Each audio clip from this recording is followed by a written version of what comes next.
Hello guys! Hello! This is for Pisces. Okay, welcome dito sa aking channel, Pisces. This is collective reading para sa inyong lahat. So, welcome sa mga Pisces kong subscribers and dun sa mga bago kong subscribers. Thank you guys sa inyong lahat. Okay? So, titingnan natin ano ba ang kailangan yung marinig ngayon. Okay, this is for Pisces. Okay, Pisces. Please comment down below guys if you are resonated or if you are asking questions, ganyan. Okay. Sacrifice. Number 12.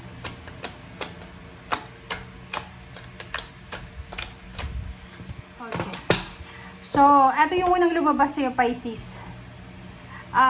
Sinasabi ng bara sa'yo dito na meron kang sinasacrifice. Meron kang, hindi ko alam kung ano yung sinasakripisyo mo. It's either this is past or present. But, kung makikita mo, there's a rainbow there. Parang sa taas niyan, sinasabi ng bara, whatever man daw na ginagawa mong sakripisyo, ano ba yung sakripisyo na yan? Paki-comment nga sa comment section. Kung ano mang klaseng sakripisyo yung ginagawa mo, ang sabi ng bara sa'yo, Pisces, na huwag kang mag-alala kasi lahat ng yan, ang sacrifices mo, may kapalit yan na outcome, positive outcome. Kumbaga, walang masasayang na sakripisyo. Okay? May pag-asa. So, halimbawa ngayon, habang nanonood ka, medyo hindi maganda yung pakiramdam mo, like emotionally, na-stress ka, or maybe there's a depression, anxiety, or whatever man na emotions meron ka. Sabi ng bara sa'yo, huwag kang mag-alala kasi matatapos at matatapos yan. And there's at number 12, this number 12 is number 3, so sinasabi dyan na there's a completion ng mga sacrifices mo. There's happiness na naghihintay sa'yo. Okay? So, let's check more cards para ito sa lahat ng Pisces. Nakikita nyo ba guys? Or sobrang maliwanag?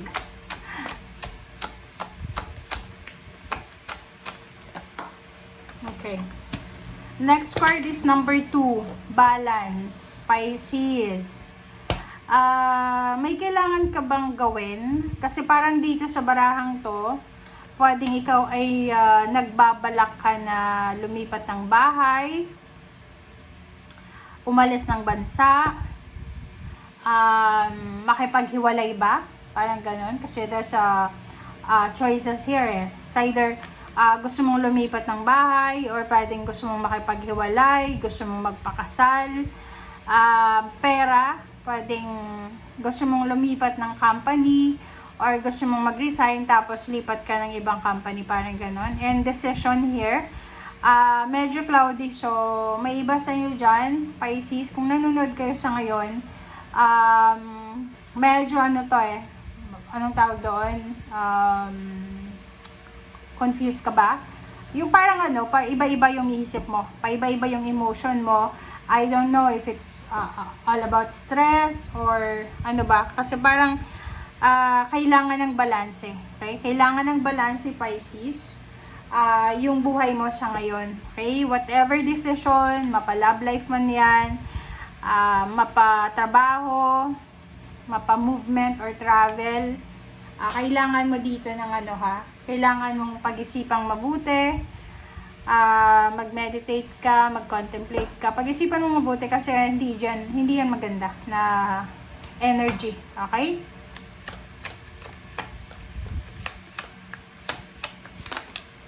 Alright. Sabi na eh. Heartache and loss. Crown chakra. Oo. Tingnan mo oh. Kita mo ba? This one is heartache and loss. This is crown chakra sa ulo natin. And wisdom sa ulo din siya. So, parang nakikita ko siya dito. Mayroong mga Pisces na nahihirapan kayong mag-desisyon sa ngayon. Tingnan mo. Itong heartache loss na to, pwedeng ilang beses ka nang nasaktan, ilang beses ka nang nawalan, ilang beses ka nang na-disappoint. Yung parang paulit-ulit lang. Okay? And yung heartache loss na to, which is number 3 din yung sacrifice dito, na parang sinasabi na mayroon ditong Pisces na medyo, ano na kayo nawawalan ba kayo ng gana? Okay? Like relationship or trabaho, negosyo, whatever man, parang nawawalan kayo ng gana. It's because may mga tao sa paligid mo na nagbibigay stress sa'yo or whatever man. So, nakikita ko yung heartache and loss. Another is crown chakra. So, number 7 dito, wisdom. Parang nakikita ko sa'yo dito na bago ka magdesisyon, kailangan mong pag-isipang mabuti or kumbaga mas kailangan mong maging kailangan yung decision making mo is gamitin mo yung isip mo, hindi yung puso. Kasi dito sa heartache and loss, parang sinasabi na ilang beses ka nang nasaktan because of being emotional.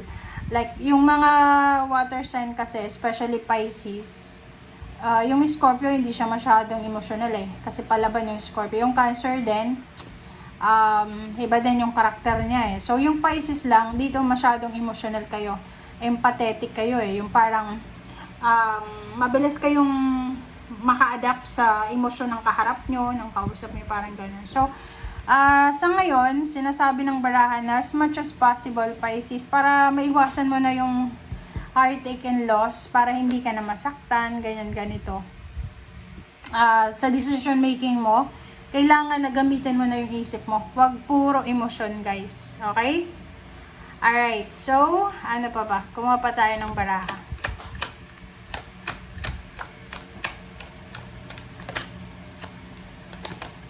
One more card para sa lahat ng Pisces. Oops.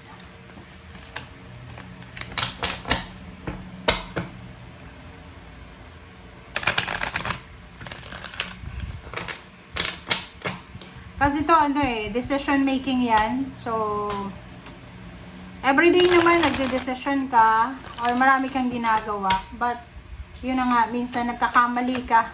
It's because of your emotion. Mahirap palabanin yung emotion. Kasi talagang yung mga water sign, emotional sila. Pero, ngayon, emotional loss. 5. Diba? Tingnan nyo guys, ang barahan nyo. Ang ganda. 6 cards. Ulitin natin ha. Ang sabi ng baraha sa'yo dito, na may mga sinasacrifice ka daw na parang pakiramdam mo, wala namang katuturan, wala namang patutunguhan itong mga sinasacrifice mo. But, nagkakamali ka doon kasi there's a number 12 and 12 is 3. Sinasabi sa'yo na malapit nang matapos yung mga sakripisyo mo or whatever man. And medyo confused yung iba sa inyo dyan. Nasasaktan kayo or ayaw nyong magdesisyon kasi baka masaktan ulit kayo. So kung yun yung mindset mo sa ngayon, yun sabi ng baraha, gamitin mo daw yung isip mo. Okay, wag masyadong wag masyadong emotional, sensitive sa emotion kung magdedesisyon. Okay? Tingnan niyo yung mga negosyante, mga mayaman na tao. Hindi sila nagdedesisyon according sa emotion nila. Nagdedesisyon sila depende sa kung ano yung naiisip nila. Okay? 55, this is wisdom and emotional loss. Emotion. So, yun. Literal na sinasabi sa'yo, Pisces. Makinig ka dito sa baraha mo na huwag masyadong emotional. Emotional loss Kailangan alisin mo yung sobrang maawain mo, alisin mo yung sobrang empathetic mo, alisin mo yan. Kasi yan yung nagpapahirap sa buhay mo diba? Kung medyo magiging selfish ka ng konti, magiging tahimik yung buhay mo, peaceful. But the problem is, pinoproblema mo yung problema ng ibang tao, ginagawa mo yung obligasyon ng ibang tao, so, ang ending, ikaw yung kawawa. So, dito sabi ng baraha sa'yo na, alisin mo na yan. Okay? Alisin mo na yung mga emotional connection mo na yan na hindi na nag-work. Okay. Ang laki na ito guys na baraha.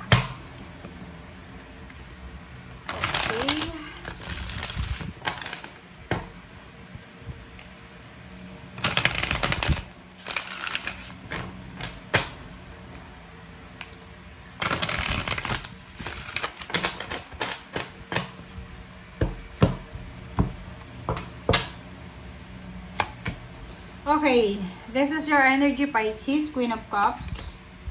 Wow, Wheel of Fortune, Heartache and Loss.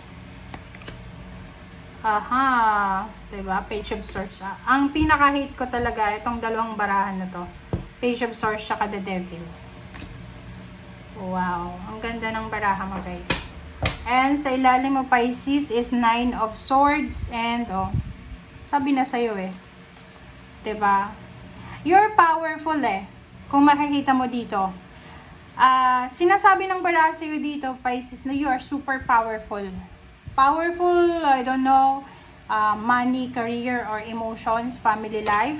You're powerful. Kaya, yung 2 of Swords dito na parang sinasabi na mayroon ditong mga Pisces na nasa iyo na yung lahat eh. Like, may pera ka, may trabaho, may love life, may pamilya. Pero, there's a parang situation na isinisiksik mo yung sarili mo sa buhay ng ibang tao. Which is mali yun kasi alone, you're powerful alone eh. Okay? So, dito naman, sa 9 of Swords, tapos 7 of Swords, sinasabi ng baraha sa'yo na kung may hinihintay ka, okay? Like, naghihintay ka, ano ba? You're waiting for someone na humingi ng tawad sa'yo. Like, eto siya, oh, diba? There's someone here na talagang tuso siya, na etong taong ito, napakasama ng ugali niya. Napakasama niya, magaling siyang magpaikot ng mga tao. Okay, sa palad niya, pinapaikot niya lahat ng tao. So, ang taong ito, pwedeng nakagawa ng masama sa'yo. But, because of nature na yan eh, 'di ba? Natural na yan sa buhay niya. Kung ikaw ay bilang Pisces na hindi ka nakakatulog na may kasalanan ka, but eto mahimbing tulog ng taong yan. Kasi yung taong yan is natural sa kanya. Kumbaga, wala siyang kinakatakutan. Kumbaga, ang taong yan is masaya siya sa ginagawa niya, makasakit man siya or hindi, or ano man, basta pabor sa lahat sa kanya. And 9 of Swords, kung halimbawa iniisip mo na, ay, kailangan kong mag-reach out sa kanya kasi baka malungkot siya, ganyan-ganito. No.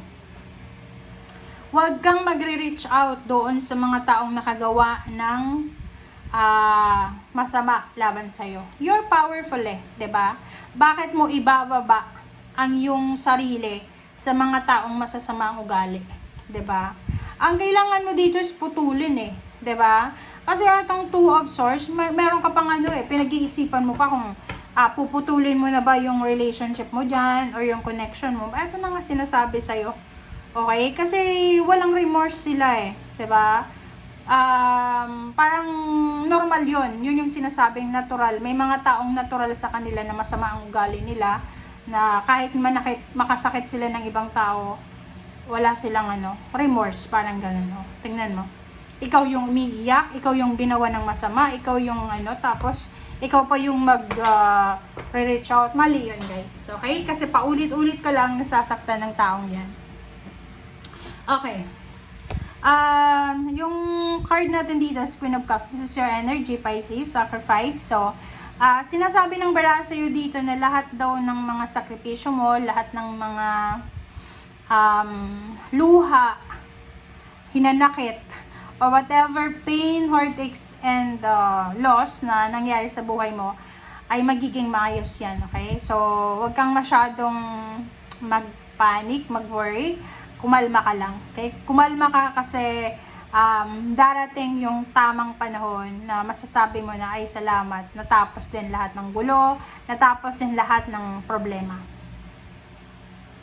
Another dito sa movement, choices and decision. So, sinasabi ng baraha sa'yo dito, Pisces, na kung nagdadalawang isip ka, ano man yan na desisyon na ginagawa mo, sinasabi ng baraha, huwag ka nang magdalawang isip pa kasi yung decision na yan, or kung ano man yan na gagawin mo, yan yung magdadala sa'yo ng sobrang pagbabago sa buhay mo. Ganun talaga tayo, di ba? Bilang isang tao, may mga decision tayong parang domino effect yan eh, di ba?